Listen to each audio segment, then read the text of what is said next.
thanking the National Nurses United. And I want to thank you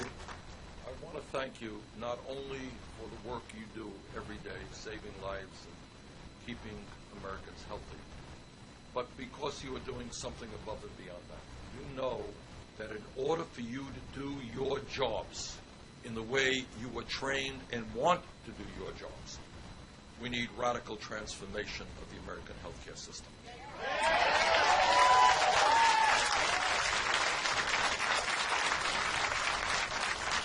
And you know that you cannot keep America healthy if people cannot go to a doctor or a nurse when they need to. And you know that tens of thousands of people every single year are dying because they do not have access to health care. And what you are doing above and beyond the hard work you do every day, you are standing up and fighting and demanding that every American has health care as a right, not a privilege.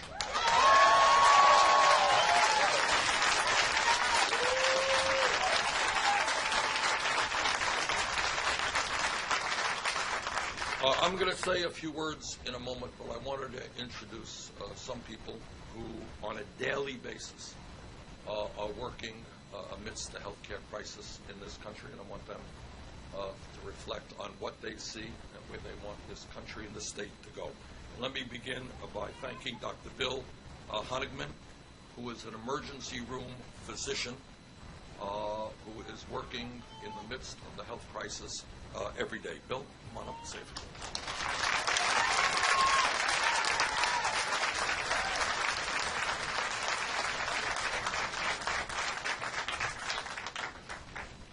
Thank you. Thanks, everyone, for being here. I'm Bill Honigman from Orange County. I'm a practicing physician specializing in and board certified in emergency medicine. I'm also a longtime Democratic Party activist and an organizer with the grassroots group Progressive Democrats of America, PDA.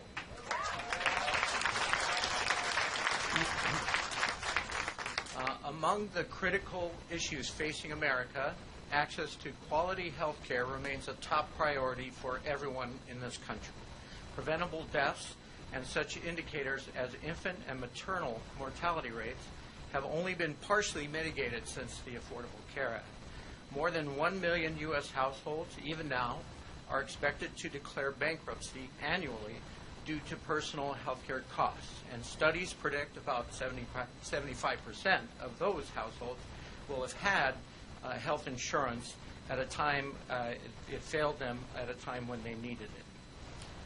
Bernie Sanders understands, as do the rest of us in the movement, that a single-payer, expanded and improved Medicare for All system would save money, not cost more, and save lives. It's the bold move forward that's needed toward resolving this crisis. As President of the United States, Bernie Sanders will continue leading toward this end, not just from Washington, D.C., but in cities and communities from coast to coast, in the massive involvement of all those affected, meaning all of us. In fact, the political revolution that Senator Sanders often describes is exactly what would be needed to transition from the current profit-driven consumer model of health care delivery to the just system that we need to ensure that everyone is provided for and nobody is left out.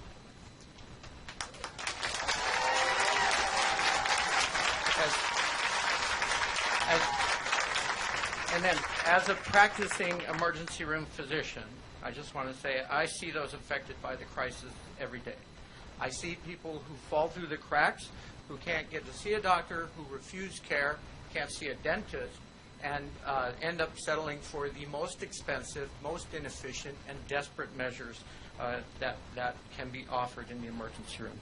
I know, based on this personal experience, as well as the published information on American healthcare, that Bernie Sanders is exactly the leader and the president we need to bring about this change. Thank you.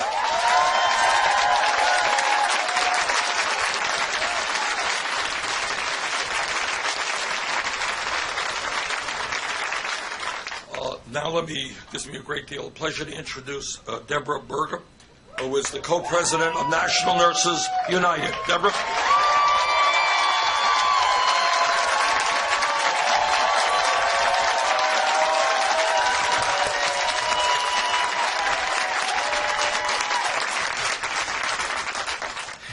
morning, everyone. As you know, I'm president of National Nurses United and the California Nurses Association.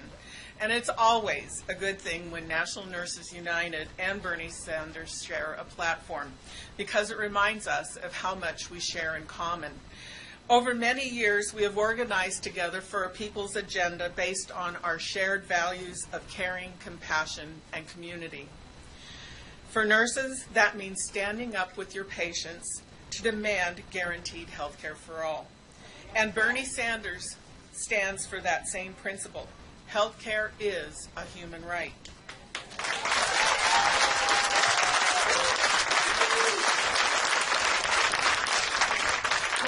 Plainly stated, each patient deserves the health care they need rather than receiving only health care they can afford. Bernie Sanders understands the anguish of our patients who can't go to the doctor or who are sent home without the help they need after a hospital stay, or who pay higher and higher costs, have limited choice of providers, and huge prescription drug bills. Nurses see patients return to the hospital because they had to split their pills in half or didn't even fill the prescription because they couldn't afford the high cost of the drug. We see families bankrupted because their child confronts cancer, and we know it doesn't have to be this way. We know that. So does Bernie Sanders. He gets the human impact of our patients' delayed treatments and denied care, and he does something about it. Bernie Sanders won $11 billion for community clinics in the Affordable Care Act, a signature achievement.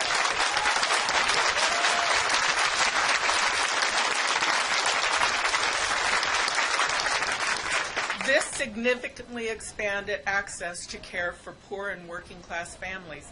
And it was Bernie Sanders who wrangled with the GOP majority to secure $15 billion more for our veterans' health care.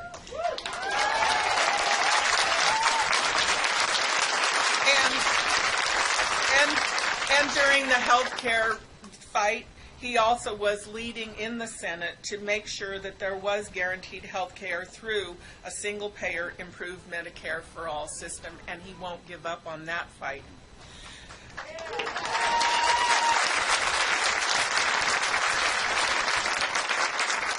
Nurses know we cannot provide care for the patients we need, and we know who to hold accountable, and that is the insurance industry and the big drug companies. Leading in Congress, joining with us and with our patients in that effort, has been Senator Bernie Sanders.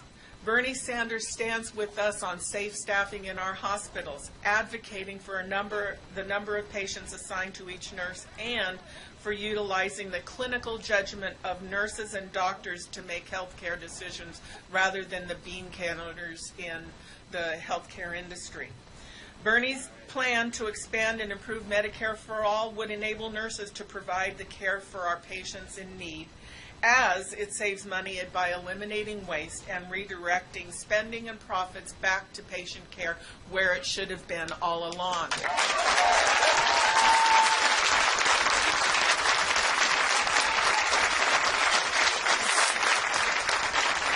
So it's really easy for nurses to say to voters, Bernie Sanders would dramatically improve the health of the United States. Nurses proudly stand with Senator Bernie Sanders to demand that we guarantee health care for all as a human right.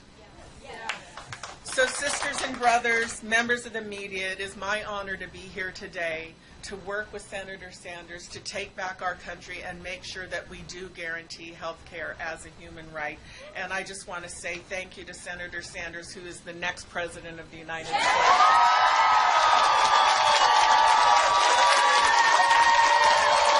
Thank you. Thank you.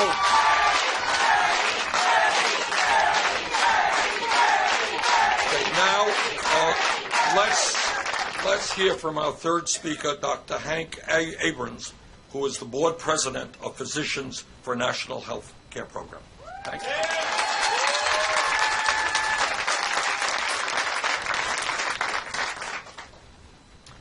Thank you. For decades, our country has been locked into an exorbitantly expensive yet wasteful healthcare system, a system that fails to provide access to any care at all for millions and leaves even more folks sacrificing their savings to get care that is often delayed. As you have heard, everybody acknowledges this, but only one candidate has a plan that can gain our legitimate right to health care, a plan that's medically much more effective and economically much more responsive than what exists now. 25 years ago, the Journal of the American Medical Association published an article describing a national health program that, quote, would cover all Americans under a single comprehensive public insurance program without co-payments or deductibles and with free choice of provider, end of quote. Some call it single payer, but often it's just called Improved Medicare for All. Most folks say they want it, and most doctors say we need it. And nurses, there's no question what they say. So why don't we have it? I'll tell you why. Because special interests have put a stranglehold on legislation to reform health care. That's not fair. In fact, it's un-American. Senator Sanders wants to change that, to restore control of health care to patients and their doctors and nurses and other caregivers by breaking the stranglehold of giant corporations and enacting an improved Medicare for all. Don't be fooled by other candidates who propose fiddling with the current system when it's clear that it can't be fixed. Be smart. Vote for Bernie and candidates for Congress and the state legislature who are committed to fighting for improved Medicare for all. And I hope my medical colleagues, family, friends, and neighbors will join me in voting for Bernie so we can finally fix our broken health care system. Thank you.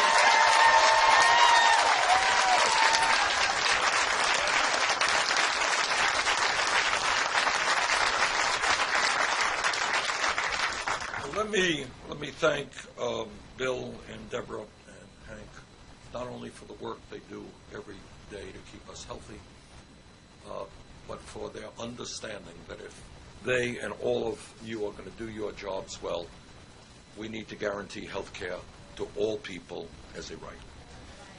Now, let's take a look at what in fact is going on in America and what is going on in the world. Embarrassingly, the United States today is the only major country on earth, the only one, that does not guarantee health care to all people as a right. That's right. You go to Europe, you go to Scandinavia. I live 50 miles away from Canada. Health care is a right for all people. Now, I worked on the Affordable Care Act, and I think it has made some significant improvements. But clearly, it has not gone far enough. How can we be satisfied when 28 million people in this country today have zero health insurance? How can we be satisfied when even more, and that number is growing every day, are underinsured with high deductibles and high copayments? So what does it mean in America if you have no health insurance or if you are underinsured? Here is what it means. It means that when you get sick, you may not go to the doctor or nurse to get the care that you need. And what happens if you don't go and get the medical care that you need? You get sicker. And sometimes you die as a result of that. I have talked to doctors and nurses in Vermont and all over this country.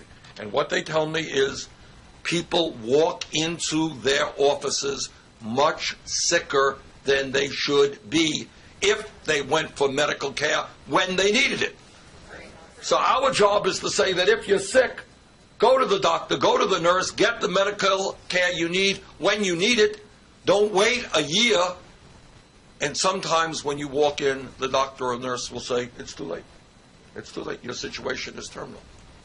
That is inhumane, that is insane, and that is not what should be happening in America.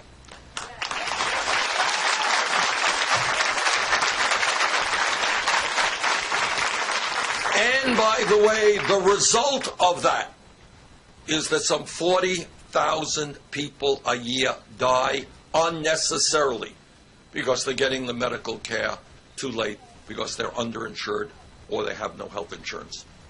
40,000 people a year. Now, somebody may say, well, you know, Bernie, you're right, that's terrible, but at least we run a cost-effective health care system. You know, if you're not spending a lot of money, you're going to have problems. We are spending far, far more per capita on health care than the people of any other nation. In the United Kingdom, where everybody has health care as a right, we are spending almost 3 times as much as they spend in the UK. We spend 50% more than the French spend. Everybody has health care there. And we spend significantly more than they do in Canada, where everybody has health care. Now, on top of the health care crisis, but part of it, is the crisis in the cost of prescription drugs. Okay? Now, you want to talk about crazy, and we can go on in talking about crazy and dysfunctionality in the American healthcare system. Think about this one. 1 out of 5 people who walks into a doctor's office and gets a prescription cannot afford to fill that prescription. Now, how insane is that? You get a diagnosis, and you can't take the medicine that you need in order to treat your illness. All over this country, and I've talked to these seniors in Vermont, elderly people are cutting their prescription drugs in half because they cannot afford the medicine they need. Meanwhile, if we talk about crazy, last year the top 5 drug companies who charge us the highest prices in the world. Millions of people, in one way or another, get their medicine from Canada because the cost of medicine in Canada is substantially lower. That's crazy. But what is equally crazy is last year, the top 5 drug companies made $50 billion in profits. You want to hear crazy? This is just a partial list. I don't want to go on forever. Between Hank McKinnell Jr. was Pfizer's CEO from 2001 to 2006. Pfizer, one of the large drug companies in this country. He received a golden parachute when he left Pfizer, worth an estimated $188 million. Okay? People cannot afford the medicine they need. 5 major drug companies make $50 billion in profits last year, and 10 years ago, a guy who works for Pfizer receives a $188 million golden parachute. Frank Hassan, the CEO of Merck, from 2003 to 2009, received a golden parachute worth an estimated $189 million. It is criminal. It really is criminal, because what do we say if somebody dies or gets much sicker than he or she should be because they cannot afford the medicine they need? What do you say about that? It is punishing somebody. It is hurting somebody. I think it is criminal. I think it is criminal, and that's why all of us and all of you are fighting to make sure that every American gets the health care, comprehensive health care, that he or she needs. And by the way, when we do that, we save middle-class families substantial sums of money, because we have the most wasteful, dysfunctional system in the world. There are studies out there, and the numbers go up and down, but there are studies out there that if somebody goes into, for example today, a community health center, the cost of that person going in for treatment is 1/10 the price. 1/10 the price than going in to Bill's emergency room. And yet, how many millions of people now have no other access to health care but going to an emergency room, which is the most expensive primary health care in the country? So we got a dysfunctional system, and we are going to change that system. That is what the American people want. We are going to take on the private insurance companies. We are going to take on the drug companies. The function of health care in a democratic, civilized society is to provide quality care to all of our people in a cost-effective way, not to make billions of dollars in profits for the drug companies or the insurance companies or golden parachutes of $180 million for some CEO of a drug company. Thank you all very much.